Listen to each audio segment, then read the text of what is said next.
Vous êtes entrepreneur et vous passez votre temps à gérer des urgences. Vous voulez reprendre le contrôle de votre réussite.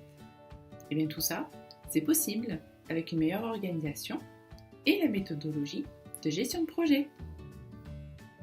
Comme nous l'avons vu dans la vidéo sur le triangle indispensable, il est important de déterminer les objectifs, l'échéancier et le budget pour n'importe quel projet.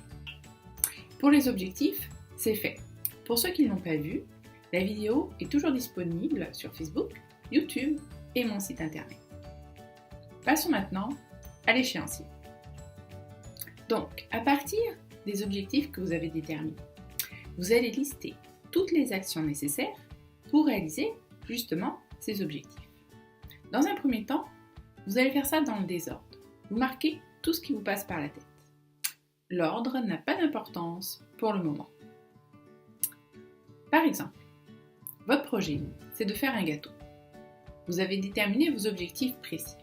Ça doit être un gâteau au chocolat pour 12 personnes avec un crémage à la framboise. À partir de ça, vous allez lister les actions à faire, même si c'est dans le désordre, et tout ce qui vous passe par la tête. Donc, par exemple, pour faire un gâteau avec un glaçage, il va falloir faire le glaçage. Il va falloir faire cuire le gâteau, préparer la pâte, faire les courses, etc. L'étape d'après, c'est de trier ces actions dans un ordre logique et établir des priorités. Dans notre exemple, ce qui va venir en premier, c'est de faire les courses. Ensuite, faire le glaçage, préparer la pâte et le faire cuire. Alors bien sûr, dans notre exemple, toutes les étapes ne sont pas identifiées.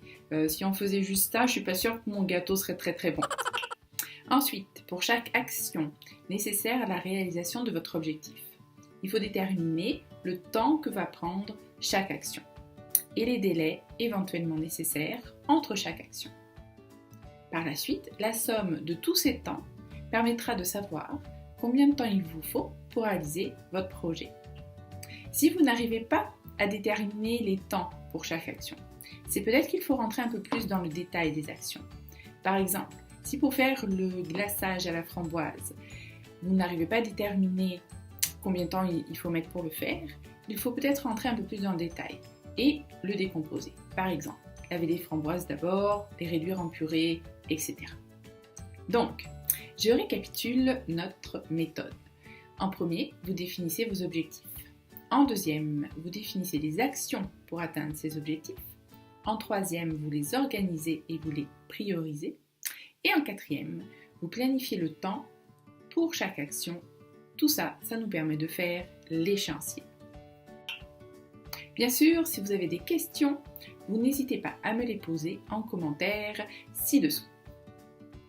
Et si vous n'arrivez toujours pas à appliquer cette technique à vos projets ou vos idées, vous pouvez me consulter parce que je suis là pour vous aider.